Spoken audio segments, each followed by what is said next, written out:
आज हमारा 12वां लेक्चर है। आज हम प्रॉब्लम बताएंगे। आप लोगों ने कमेंट सेक्शन में कई सारा प्रॉब्लम पूछा है, तो हमारा एक क्वेश्चन है जो अनकर्मी की बुक में आपने पूछा है। 9 नंबर क्वेश्चन ये है, इसे एक बार आप देख लीजिए। फोकस करें।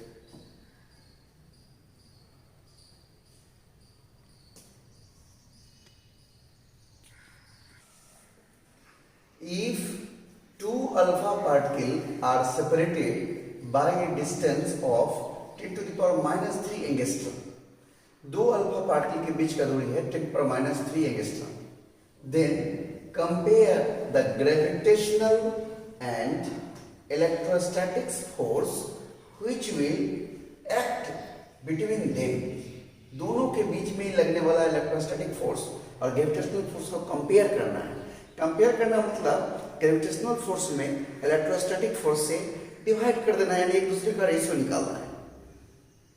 आपको दिया हुआ है जी का मान, ग्रेविटेशनल कांस्टेंट का मान 6.70 into 10 to the power minus 11 ऐसा यूनिट्स में, यानी न्यूटन मीटर स्क्वायर पर केजी स्क्वायर। और मास जो है अल्फा पार्टिकल का वो भी हमें यहाँ दिया हुआ है 6.6 into 10 to the power minus 27 kg। And charge भी हमें दिया हुआ है।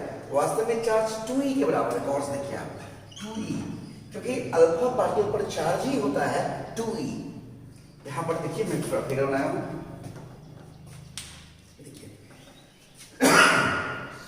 ये हमारा अल्फा पार्टिकल चार्ज पर 2e है, ये भी हमारा अल्फा पार्टिकल है, चार्ज 2e है।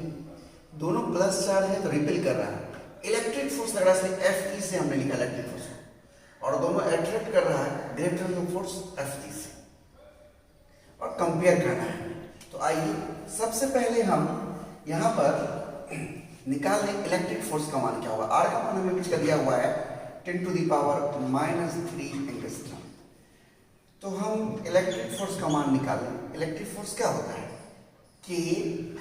के हमारा हो गया 1/4 जरा मैं लिख देता हूँ पर 1/4 Q1 Q2 यानी 2e into 2e divided by बीच का दूरी r स्क्वायर। इसे मैं शॉर्ट थोड़ा सा लिख दूँ k into 4e square divided by r square. अब हम ग्रेविटेशनल फोर्स निकाल लेते हैं F। ये क्या हो जाएगा हमारा? आप जानते हैं G into m1 m2 divided by r square होता है ग्रेविटेशनल फोर्स का, या आप 11th में पढ़े होंगे। अब हम m1 m2 का मान हमें दिया हुआ है, मास दिया हुआ है, हम वो रख लेंगे। कंपेयर करना है, ध्यान दीजिएगा यहाँ पर देखिए,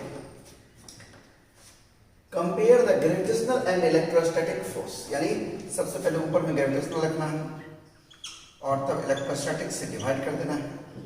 तो क्या हो जाएगा? G m1 m2 divided by r square, और यहाँ होगा k 4e square divided by r square.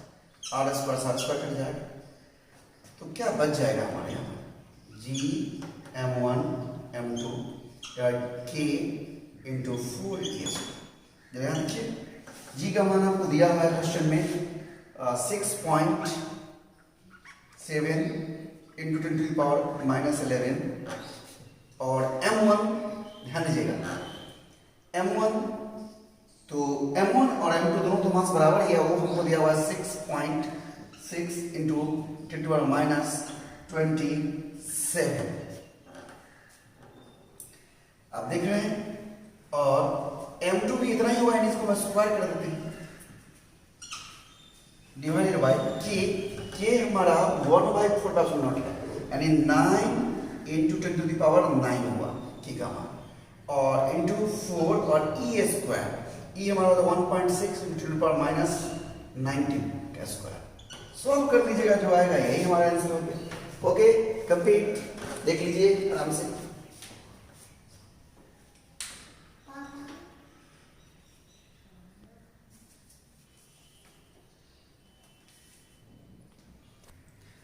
आपने एक और क्वेश्चन एक स्टूडेंट 7 नंबर पूछा था अंकरिंग का, 7 नंबर में एक लेक्चर में एग्जाम्पल में परसेंटेज वाला सवाल में बताया था, वो देख लीजिएगा। अभी एक क्वेश्चन आप लोगों ने पूछा है 11 नंबर, जो कि बिल्कुल अभी जो मैं बताया वो 9 नंबर उसी तरह का है। उसमें 2 अल्फा पार्टिकल था। यहाँ पर हाइड्रोजन एटम में एक प्रोटॉन और एक इलेक्ट्रॉन होता है, और उसके वो चक्कर लग रहा है इलेक्ट्रॉन, तो स्वाभाविक है सेंटर में प्रोटॉन है, बीच के थोड़ी रेडियस बना होगा। यहाँ देखिए, ये हमारा क्वेश्चन है। Calculate the ratio of gravitational force and electric force between proton and electron in A hydrogen atom if mass of proton दिया हुआ है, मास ऑफ इलेक्ट्रॉन भी दिया हुआ है, and radius of hydrogen atom वो भी दिया हुआ है। देखिए हाइड्रोजन एटम है, यहाँ बनाया मैंने फिगर, इसके सेंटर में प्रोटॉन प्लस चार्ज है, देख रहे हैं, और इलेक्ट्रॉन चारों ओर चक्कर लगा रहा है। तो प्लस और माइनस में इलेक्ट्रिक फोर्स, अट्रैक्टिव फोर्स लगेगा। ध्यान दीजिएगा, यहां पर दोनों के बीच में अट्रैक्टिव फोर्स लगेगा। हमारा इलेक्ट्रिक फोर्स होगा वो भी यहां अट्रैक्टिव होगा, और ग्रेविटेशनल फोर्स भी अट्रैक्टिव होगा। देख रहे हैं, और कंपेयर करना है। तो चार्ज जो है वो प्रोटॉन का चार्ज हो चाहे इलेक्ट्रॉन का चार्ज, देखिए चार्ज Q प्रोटॉन का हो चाहे चार्ज इलेक्ट्रॉन का हो, बराबर होगा 1.6 × 10⁻⁹ कूलम। मास प्रोटॉन का अलग होता है, जो हमें यहाँ दिया हुआ है। प्रोटॉन का मास 1.67 × 10⁻27 kg। मास ऑफ इलेक्ट्रॉन हमें दिया हुआ है 9.1 × 10⁻31 kg, और रेडियस जो बीच का दूरी है जो r है, वही बीच का दूरी है, देखिए बोर्ड से, वो हमें दिया हुआ है 0.53 एंगस्ट्रम, और एक एंगस्ट्रम 10⁻−10 मीटर होता है। एक एंगस्ट्रम 10⁻10 मीटर होता है। तो हमें बीच का दूरी भी पता है। अब हमें कंपेयर करना है। यहाँ पर प्लस और माइनस दोनों के वजह दोनों में क्या हुआ है, अट्रैक्शन हो रहा है। तो आइए देखिए, इलेक्ट्रिक फोर्स कितना हो जाएगा, K प्रोटॉन का चार्ज इंटू इलेक्ट्रॉन का चार्ज और बीच का दूरी स्क्वायर। ग्रेविटेशनल फोर्स क्या हो जाएगा, G का मान आप जानते हैं, मैं लिख देता हूँ G का मान।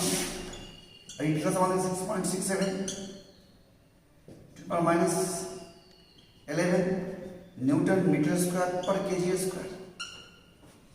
G m1 मतलब mass of proton into mass of electron divided by square. अब ये रेशियो में निकालना है, लेकिन calculate the ratio of gravitational, ऊपर में यानी Fg डिवाइडेड F। तो क्या होगा, Gmp me r² दोनों में कैंसिल हो जाएगा, divide by k e into ई।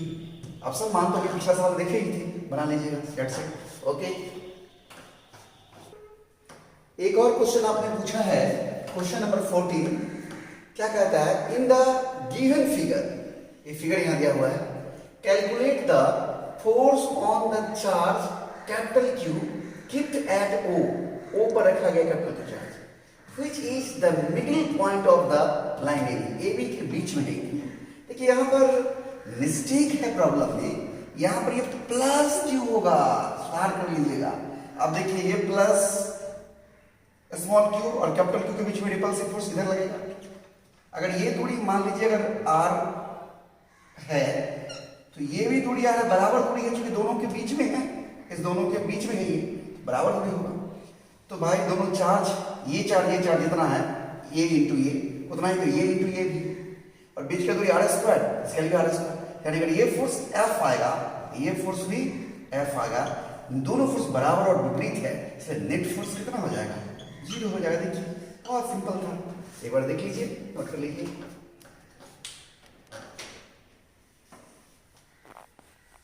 एक और क्वेश्चन आपने पूछा है, क्वेश्चन नंबर 20 क्वेश्चन देखिए, calculate the force on a unit positive charge placed at P। ये फिगर है हमारा, ABC कॉर्नर है, इक्विलैटरल ट्रायंगल है, समबाहु त्रिभुज। यहाँ पर A पर चार्ज देख रहे हैं आप, Q3 = 10 माइक्रोकूलम, B पर Q1 = 10 माइक्रोकूलम और C पर Q2 = 10 माइक्रोकूलम। और ये जो पॉइंट P है, यहाँ पर रखा गया है कौन सा चीज, तो यूनिट पॉजिटिव चार्ज, यानी यहाँ पर +1 चार्ज है। क्या है यहाँ पर, +1 चार्ज, +1 चार्ज। देख रहे हैं आप paper given figure, each side of the triangle has a length 4 centimetre और प्रत्येक साइड का लंबाई 4 सेंटीमीटर है, 4 सेंटीमीटर है। तो ध्यान दीजिएगा ये प्लस चार्ज अगर यहां पर रखा है पेपर तो ये रिपेल करेगा इधर, इसका नाम देते हैं एफ ए, ये इधर रिपेल करेगा नाम देते हैं एफ बी, ए सी से लगा है एफ सी, और ये बी इधर एफ। देखिए गौर से मैग्नीट्यूड ए पर जो चार्ज है उसका जितना है उतना ही बी पर वाले का भी मैग्नीट्यूड है, उतना ही सी पर वाले का, तीनों मैग्नीट्यूड बराबर है। तीनों के लिए दूरी भी इक्विलेटरल ट्रायंगल में बराबर होता है। समबाहु त्रिभुज में ये दूरी बराबर होते हैं, तो दूरी r बराबर हो गया q1 into q2, q1 into q2, q1 into q2 बराबर है, अर्थात तीनों फोर्स का मैग्नीट्यूड बराबर होगा। कितना होगा? तो इसके लिए आपको ये दूरी जानना पड़ेगा। वैसे बिना जाने भी आप निकाल सकते हैं। मान लेते हैं let F A equal to F B equal to F C equal to F हमने मान लिया। अब जरा यहां देखिए, एक तो हम ऐसे भी जानते हैं कि तीन बराबर फैक्टर, एक तो ऐसे ही सोच सकते हैं आप, यहां पर देख लीजिए तीन बराबर फैक्टर अगर एक दूसरे से 120 का एंगल बनाएगा, 120, 120, 120, तो तीनों का जो सम होता है वो 0 होता है। यह हम 11th के वेक्टर में बता चुके हैं, 11th वेक्टर। लेकिन इसको प्रूफ करके अभी दिखा देते हैं, एक बार आपको हम यहां प्रूफ करके दिखाते हैं इसको।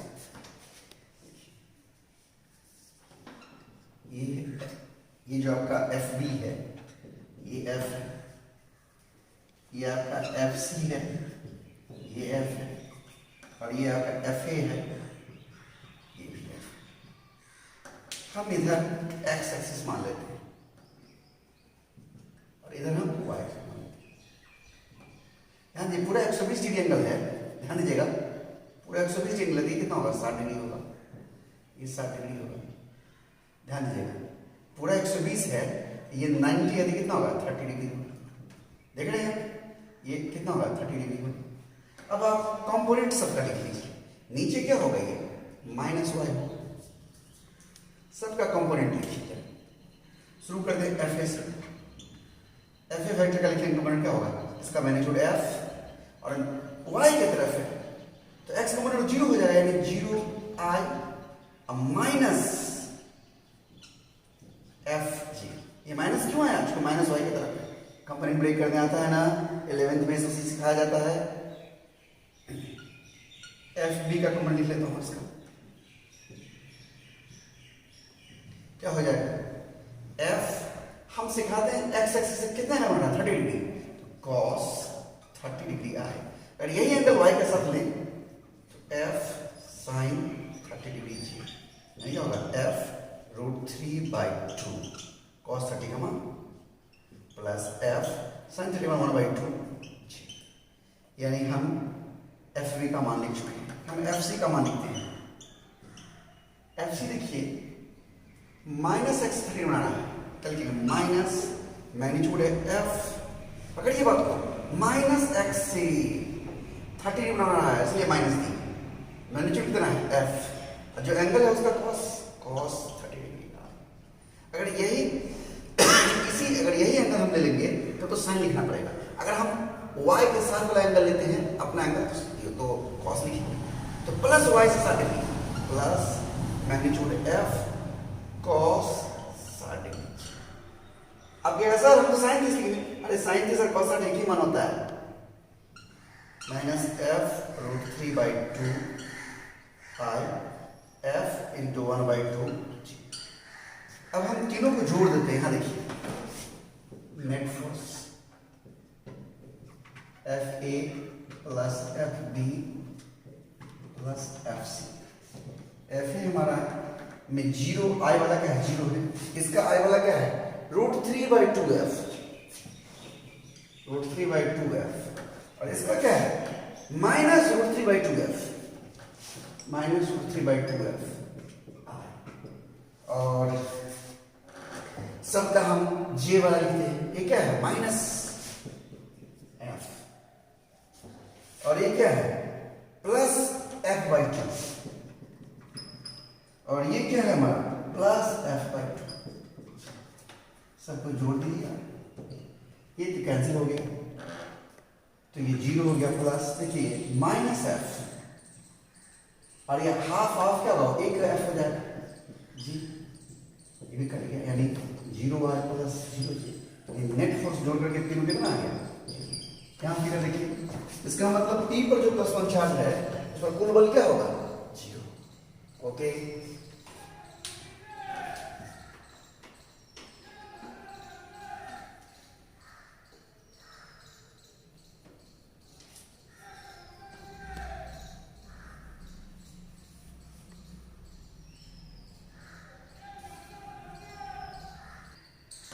एक और क्वेश्चन आप लोगों ने पूछा है, क्वेश्चन नंबर 22। वो क्या कहता है, इन द गिवन फिगर, यहाँ फिगर दिया हुआ है, calculate the resultant force on the charge Q3 if Q1 equal to 25 microcoulomb. देखिए Q3 यहाँ पर रखा हुआ है, यानी इधर से भी 2 मीटर दूरी पर x कोऑर्डिनेट और y कोऑर्डिनेट भी 2 मीटर, यानी कोऑर्डिनेट है वो 2 है 2 मीटर। और ध्यान दीजिएगा और ये जो Q1 है हमारे 25 माइक्रोकूलम का वो कहाँ पर है ओरिजिन पर है, ओरिजिन पर। Charge Q2 equal to -10 microcoulomb is on the x axis at x पर 2 मीटर, x एक्सिस पर 2 मीटर। यहाँ पर एक चार्ज हमारा है Q2 -10 माइक्रोकूलम। तो आपको निकालना है, ऐसा Q3 का भी मान यहाँ दिया हुआ है, मैं अलग लिख देता हूँ, यहाँ पर जगह लेकर हो जाएगा 20 माइक्रोकूलम Q3 मान दिया हुआ। इस पर फोर्स निकालना है, किस पर Q3 पर। तो ध्यान दीजिए Q1 क्या है प्लस चार्ज है, प्लस प्लस में क्या होता है रिपल्सन, दोनों चार्ज को मिलाने वाला लाइन ये हुआ रिपल्सन होती है, फोर्स लगेगा। ये फोर्स ड्यू टू 1/3, या सीधे F1 लिख देता हूँ। अब समझिएगा Q1 चार्ज वाले फोर्स है और ये Q2 जो है उसको क्या करेगा अट्रैक्ट करेगा, ये हमारा मान लीजिए F2। हम F1 और F2 का मैग्नीट्यूड निकाल लेते हैं, बीच के एंगल भी जानना पड़ेगा हमें। ये एंगल तो 90 डिग्री होगा इतना जानते हैं, और ये 2 मीटर है और ये 2 मीटर है, तो थीटा कहेंगे तो tan थीटा इक्वल टू 2/2 लंब परपेंडिकुलर बाय बेस यानी 1, थीटा क्या होगा 45 डिग्री, यानी ये एंगल हमको पता है 45 डिग्री, यानी पूरा एंगल कितना हो गया यहाँ से 90 प्लस 45 यानी 135। F1 का मान लिख लेते हैं, क्या होगा Q1 इंटू Q3 के Q1 Q3 और बीच का दूरी का स्क्वायर, ये 2 मीटर है और ये 2 मीटर है, देखिए कितना होगा 2√2 मीटर। ध्यान से देखिए 2√2 का स्क्वायर, ये F1 है, इसको तो सॉल्व भी कर लेते हैं। इधर देखिए F1 इक्वल टू के Q1 का मान हमारा जो है क्वेश्चन में वो आप देख सकते हैं 25 माइक्रोकूलम है, 25 माइक्रो 10⁻⁶, और Q3 जो हमारा है वो है 20 ⁻⁶ Q1 और R स्क्वायर इंटू 2 का स्क्वायर क्या K इंटू 500 बन जाएगी ना, 25 × 50 और 1 0 500, 10⁻⁻12 डिवाइडेड बाय 2 दूना 4 दूना 8। ये हमारा F1 का मान निकल चुका है। हम चाहे इसका मान नीचे रख सकते हैं, अभी रख लेते हैं। F2 निकालते हैं। F2 जो है वो क्या है Q2 into Q3, K Q2 into Q3 और बीच का दूरी जो होगा, बीच का दूरी कितना है ये दूरी है 2 मीटर, ठीक है ना, 1 2 मीटर। K इंटू Q2 का मान हमारा है 10, आप सब लोग माइनस ले लिए, फोर्स में हमेशा मैग्नीट्यूड लेते हैं, माइनस प्लस तो अट्रैक्शन हो रहा है दिख रहा है -6। Q3 हमारा है 20 इंटू 10⁻⁻6 और 2 × 4 यानी क्या हो जाएगा K into 200 into power minus 12 divided by 4। अब हमें नेट फोर्स निकालना है। नेट फोर्स के लिए फॉर्मूला क्या होता है? रूट अंडर F1 स्क्वायर, दोनों वेक्टर के लिए हम जोड़ रहे हैं, plus F2 square plus 2 F1 into F2 into cos 135। आप जानते हैं F1 का मान जो आप लिखेंगे इसमें हम K का मान डाल देते हैं 9 to the power 9 into 500 into the power minus 12 divide by 8। इसको अगर हम सॉल्व कर दें, यहाँ पर आप देख पा रहे हैं, देखिए तो क्या हो जाएगा 9 × 45 100 और ये 10 पर -3 आएगा, 10 पर -3 दो जीरो को और ऑब्जर्व कर दिया जाए 10 पर -1 क्या रहने दें। उसी प्रकार से इसको भी कर देगा तो 9 into the power 9 into 200 4 into the power -12, तो ये हमारा कितना हो जाएगा 9 × 1800 10 पर into the power -3 by 4 Newton है। और इसका मान यहाँ पर डाल दीजिएगा, F1 का मान F2 का मान ये सब cos 135 माइनस होता है, तनी F1 का मान हमारा होगा 45 into 10 power -3 divided by 8 का स्क्वायर प्लस F2 हमारा हो जाएगा 1800 into 10 power -3 by 4 का स्क्वायर प्लस 2 F1 का मान हो जाएगा 4500 8 into 10 power -3 into F2 हमारा हो जाएगा 1800 -3 by 4 cos 135 का -1 into -1, यानी ये पूरा माइनस हो जाएगा, सॉल्व कर लिए जो आएगा वही हमारा आंसर हो जाएगा।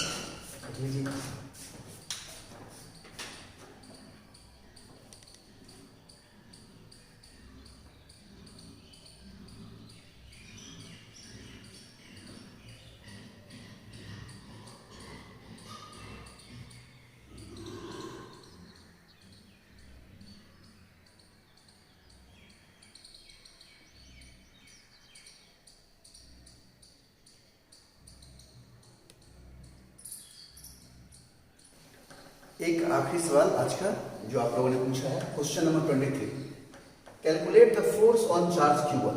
इस फिगर में देखिए यहाँ पर ओरिजिन पर Q1 चार्ज है, इस पर फोर्स निकालना है और यहाँ पर Q2 और यहाँ पर Q2 और यहाँ पर Q3 है, ये दूरी R2 है और ये दूरी R1 है। सारा मान दिया हुआ है, R1 का वैल्यू दिया हुआ है 15 सेंटीमीटर, मतलब 15 into 10 to the power -2 metre, R2 10 centimetre यानी 10 into 10 power -2 मीटर, ये दूरी निकल गया। Q1 हमारा माइनस में है, ये नेगेटिव चार्ज है, कैसा है नेगेटिव चार्ज है, और Q2 हमारा पॉजिटिव चार्ज है, देखिए 0.3 into 10 to the power -5, और Q3 हमारा जो है ये भी पॉजिटिव है, दोनों पॉजिटिव है और ये नेगेटिव है, इसका मतलब दोनों अट्रैक्ट करेगा, ये इधर अट्रैक्ट करेगा, मान लीजिए फोर्स का नाम F2 दे देते और ये इधर अट्रैक्ट करेगा, इसका नाम मान लीजिए F3 दे देते और दोनों को वेक्टर के नियम से जोड़ देना है। आपको तो जोड़ने ही आता होगा, जोड़ देंगे जो आएगा वही हमारा आंसर होता है, ये हमारा नेट हो जाएगा। तो पैरेललोग्राम उसमें तो हम F2 और F3 का मान निकालते हैं। F2 का मान कितना होगा, ध्यान दीजिएगा Q1 into Q3 Q2 K Q1 into Q2, बीच में दूरी R1 का स्क्वायर, K का मान हम समझ रहे हैं 9 into 10 to the power 9, F2 निकाल लीजिए, F3 निकाल लीजिए,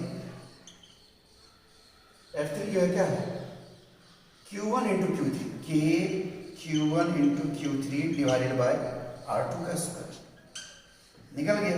दोनों बीच में एंगल कितना होगा, ये 30 डिग्री और ये 90 डिग्री, ये पूरा 90 + 30 का होगा 120 ना, पकड़िए यहाँ से यहाँ तक y एक्सिस तक ये 90 हुआ, देखिए यहाँ से यहाँ तक 90 और ये 30 120, तो नेट फोर्स हो जाएगा √, F1 square plus F2 square plus 2 F1 F2 cos 120 degree.